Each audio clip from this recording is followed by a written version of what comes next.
Il y a 3 ans, j'ai tourné l'une des plus grosses vidéos de ma chaîne, mais elle n'est jamais sortie. L'exploration de l'usine de voitures Pininfarina. Une usine basée en Italie, quasiment intacte et avec absolument toutes les machines. Les robots sont là. Ah ouais, mais c'est un truc de ouf. Ah ouais, ils devaient mettre les voitures. Les amis, regardez comme c'est immense. Regardez ça, c'est impressionnant. Il reste toutes les chaînes, les bras robotisés. J'ai jamais vu ça. Petite question, est-ce que certains d'entre vous connaissent Pininfarina? Car cette usine a vu naître des légendes de l'automobile. Des Peugeot 406 coupés aux Alfa Romeo Brera, en passant même par la mythique Ferrari Testarossa. Peut-être que ça vous parle plus, ça. En tout cas, une chose de sûre, c'est que chaque recoin de ce site raconte un moment de gloire dans l'histoire de l'automobile. Et aujourd'hui, je vais l'infiltrer pour vous et tenter de vous rapporter un maximum d'images. Bienvenue dans cette nouvelle exploration. Hello à tous les amis, on se retrouve aujourd'hui en Italie pour explorer l'une des plus grandes usines abandonnées, je dirais, d'Europe, Pininfarina, pour ceux qui connaissent. Je pense qu'il y en a beaucoup qui connaissent et c'est assez incroyable parce que moi je suis déjà venue il y a 4 ans ici avec Joe Urbex. J'avais fait une vidéo mais je ne l'ai jamais sortie. Du coup je me suis dit bah allez, on y retourne, on n'est pas loin. Oups, vous devez pas tout comprendre. Ces images-là, quand je suis habillée en blanc, c'était il y a quelques mois, en juillet 2024. J'ai décidé d'y retourner car je voulais faire de nouvelles images un peu plus actuelles et sûrement de meilleure qualité. Mais malheureusement, une fois sur place... Mais non. Non, attendez les gars, je crois que je suis choquée. Il y avait tous les robots et tout ici. Moi je suis venue pour cette pièce-là, il n'y a plus rien. Oh non, je suis dégoûtée. La totalité de l'usine, le restaurant, les bureaux, tout avait été vidé. Mais je vous rassure, j'ai gardé les impressionnantes images que j'avais pu faire en 2021. Alors on remonte un peu dans le temps et bon visionnage.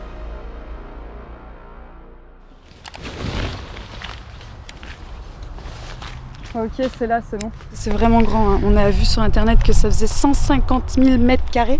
Il paraît qu'en gros, ici, ils testaient des voitures de luxe. Donc ça peut vraiment être très très cool à visiter. Oh, bah ça c'est l'accueil de l'usine. Ah ouais, il y a un canapé. Ça, je sais pas ce que c'est. Ah, c'est un ventilateur, non? De toute façon, je pense que c'est déjà toutes les voitures qui sont construites, testées ici. Et il y a des voitures de... Ah, regarde, Dynamic Test on road. Ah oui, donc en fait, ça se trouve, il y a un circuit. En réalité, cette première pièce était déjà hyper impressionnante étant donné qu'il y avait plein d'informations, de données, de chiffres qui dataient d'avant. Pour ceux que ça intéresse, je vous laisse faire pause sur la vidéo pour essayer de déchiffrer, de lire les pancartes. Oh ah, mais pourquoi il y a peu de pieds?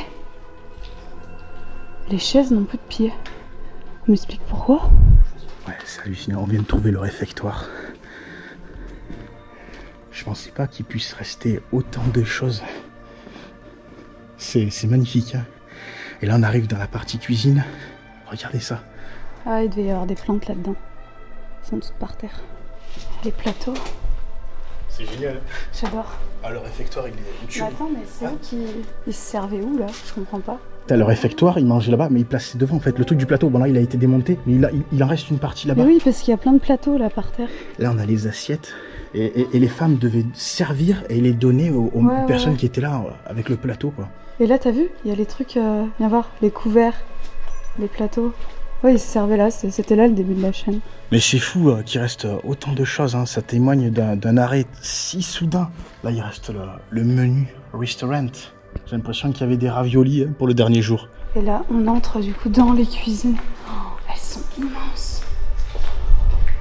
Et même au niveau de la cuisine, il y avait des bureaux. Je suis vraiment désolé si je vais vite, mais on est un peu sous pression. On n'est pas chez nous, on n'est pas dans notre pays. On parle pas un brin italien. Et on pense que quand même le lieu est surveillé. Regardez, ça je crois que c'est un robot coupe. Ouais, c'est un robot coupe. Waouh, regardez ça. Je suis sûre que le patron il se mettait là, il vérifiait si les employés travaillaient bien. Là, ça doit être des salles de réunion. Il y a encore les trucs pour faire le ménage. Ah, on a un calendrier ici qui date de 2006. Oh, ils se mettent bien en jaune ici, hein. Oh, mais c'est génial. Regardez, ils avaient un petit miroir à chaque fois. Waouh. Mais j'aime beaucoup trop. Oh, mais il y en a encore plein là. Mais c'est dingue, mais de toute façon, le nombre d'employés qu'il devait y avoir, c'est un truc de dingue. Il y a des casiers qui ont été forcés. Ah, nous avons un autre calendrier de 2010. Un Deo Ferrari. Lui, il aimait les voitures. Et lui, il aimait les femmes. Formel. On se croirait vraiment dans un film. Je sais, je dois certainement me répéter, mais c'est tellement post-apocalyptique. Fondé en 1930 par Gian Battista, je sais pas si je le prononce bien, Pininfarina est une légende dans le monde de l'automobile. Célèbre pour ses collaborations avec Ferrari, Alfa Romeo et bien d'autres marques prestigieuses. Mais aujourd'hui, vous l'avez compris, nous nous intéressons à une partie un peu moins connue de son histoire. Cette usine, inaugurée en 1986. Celle-ci fut construite car dans les années 1980, Pininfarina connaissait une forte demande pour ses services de design et de production automobile. L'ouverture de cette nouvelle usine permettait donc d'augmenter la capacité de production pour répondre à cette demande croissante. De plus, l'usine avait été équipée des dernières technologies de l'époque, ce qui permettait à Pininfarina de rester compétitif et de produire des véhicules de haute qualité avec des processus de fabrication modernes. Et enfin, les gérants avaient des projets très précis dans la tête, comme la production de modèles spécifiques tels que la Peugeot 406 Coupé, qui nécessitaient des installations adaptées à ces projets particuliers. Vous l'avez compris, c'est pour cela qu'en 1986, cette immense usine de 150 000 m² ouvrira ses portes.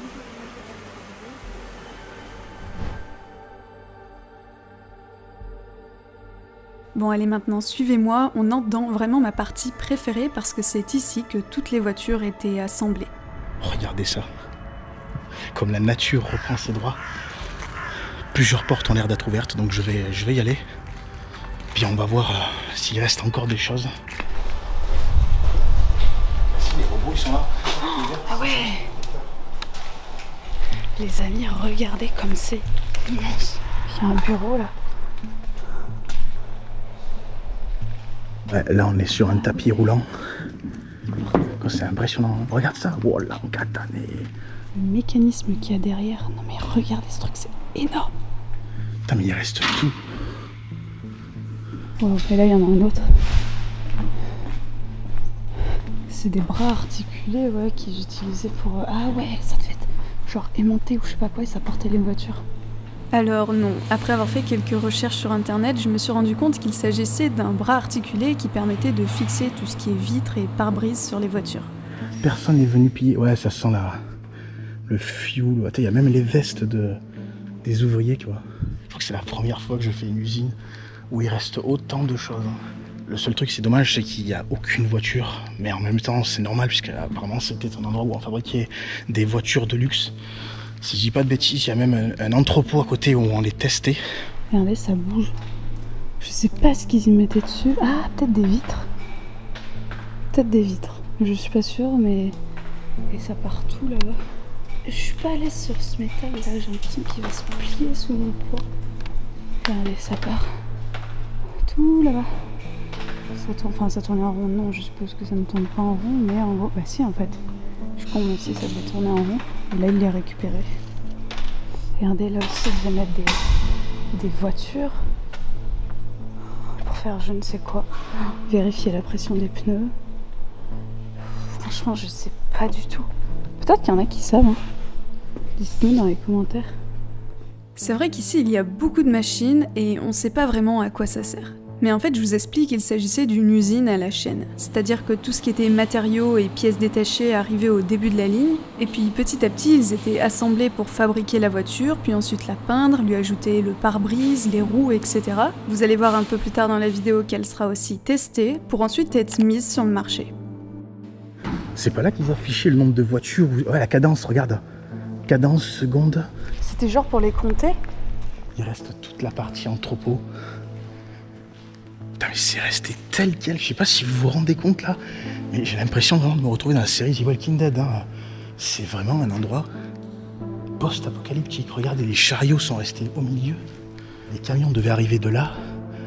Là on a toute la partie bureau aussi, logistique. Ça a l'air d'être vidé, je vais essayer d'aller voir. Et oui, malgré ces moments de gloire, Pininfarina fermera définitivement ses portes en 2010. Plusieurs facteurs y ont contribué. Tout d'abord la crise économique mondiale de 2008 qui a durement frappé l'industrie automobile, réduisant bien évidemment la demande pour les voitures de luxe et les modèles exclusifs que Pininfarina produisait, mais aussi la concurrence accrue et les coûts de production élevés qui ont rendu très difficile la rentabilité de l'usine. Ça fait 11 ans en fait que Pininfarina est en perte. La cause, c'est le rapatriement en interne par les constructeurs automobiles du design de leurs propres voitures. Pininfarina s'était essayé dans les yachts ou dans les trains, mais il n'a jamais trouvé sa place. Enfin, en 2011, Pininfarina décidera de se recentrer sur ses activités de design et d'ingénierie, abandonnant progressivement la production en série de véhicules. Cette décision stratégique marquera donc la fin d'une époque pour l'usine, qui reste aujourd'hui un symbole de l'innovation et de l'excellence italienne en matière de design automobile. On arrive dans la partie bureau, regardez là, ça, je pense que ça c'est une fontaine à eau, ça, si je dis pas de bêtises. C'est dingue hein, qu'il reste autant de choses, autant d'affaires. Même les archives, rien n'a été pris, hein, putain. Putain, là vraiment qui sont encore rangés, regarde là. Regarde ça. C'est un 3310 ça. Ça c'est un Nokia, non c'est pas un Nokia, j'ai rien dit. On a tout le plan d'ailleurs de l'usine. Avec les chaînes et tout, là on les voit. Là c'était la partie, donc oui, ils testaient je pense les voitures. Ah ouais. Bah c'est où on était tout à l'heure ça en fait. Dehors c'est vrai qu'il y a plein de garages, c'était là où ils entreposaient avant que ça parte en concession. Oh on a encore les petits post-it qu'ils avaient posés genre. Il y a un calendrier de 2010, donc c'est tout écrit en italien. Il y a une chose que l'on n'a pas encore vue de cette usine, c'est la zone test. Et je trouve ça fou car j'ai pu retrouver des images de l'époque tournées précisément ici par des commerciaux français qui venaient voir le test d'une voiture Peugeot. Mais ouais, je pense que c'est ici qu'ils testaient les voitures. Il reste encore quelques appareils. Par exemple, dites-moi si je me trompe, hein, mais cette machine servait autrefois à tester les pneus des voitures. Je regrette vraiment pas des venus. Ils ont manqué vraiment quelque chose ceux qui sont pas là. Hein.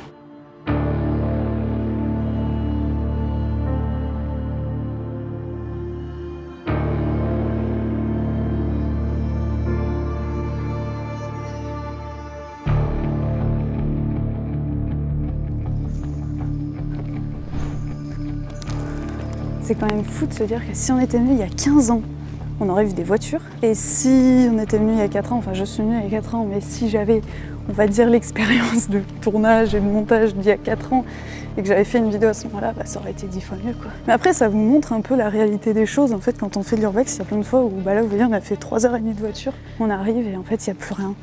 Et heureusement que j'ai des images d'avant parce que vraiment sinon bah, en fait j'aurais juste pas fait de vidéo et là j'avais tellement envie de vous parler de cette usine qui est juste incroyable et qui je sais parle à beaucoup de monde, bah voilà je me suis dit...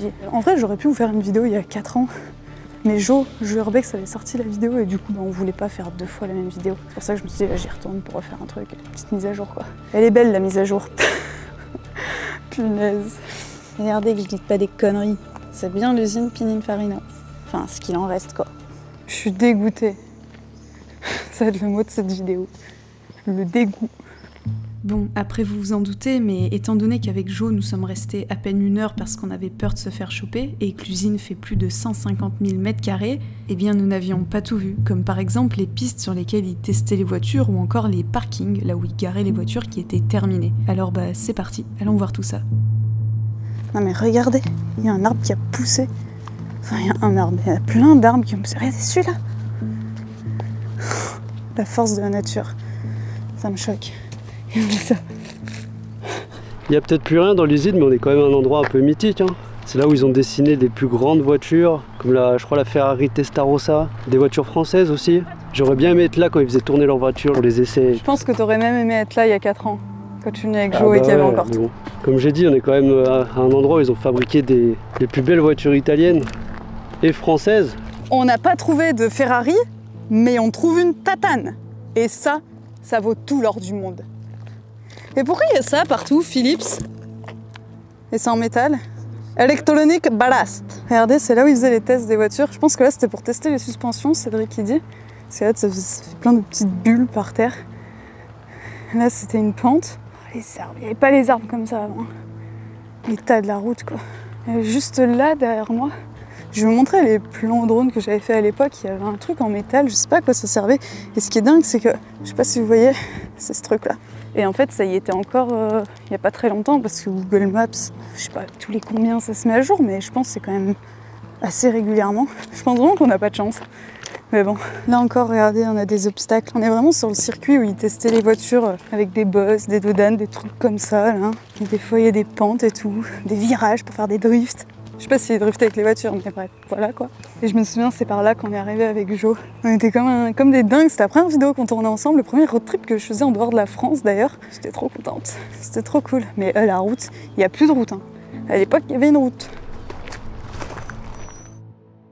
Du coup, je pense que c'est ici qu'ils entreposaient les... Ça devait être les voitures finies, finalement. Ouais, ça devait être les voitures. C'est ça, hein. Parce qu'on a vu, il y a des panneaux avec les références. Du coup, c'est des voitures? On dirait que c'est des Fiat Pininfarina. On dirait que c'est ça. Ok. Mais j'en suis pas 100% sûr. Comme vous avez pu le remarquer, aujourd'hui cet endroit est complètement vide. Alors on ne sait pas si c'est des gens qui sont venus piller, ce qui m'étonnerait, ou alors une entreprise qui a totalement vidé l'endroit parce que cette usine a été rachetée. En tout cas, malgré qu'il n'y avait plus rien, j'ai adoré revenir sur un lieu que j'avais déjà exploré il y a maintenant plus de 3 ans. Parce que vous me connaissez, j'adore faire des avant-après, et là ce qui est trop chouette, c'est que le avant c'est mes vidéos, et le après c'est aussi mes vidéos. Donc vraiment, j'ai adoré. J'ai l'étiquette comme ça depuis le début de la vidéo. Oh non, la honte. Bon les amis, c'est la fin de cette vidéo.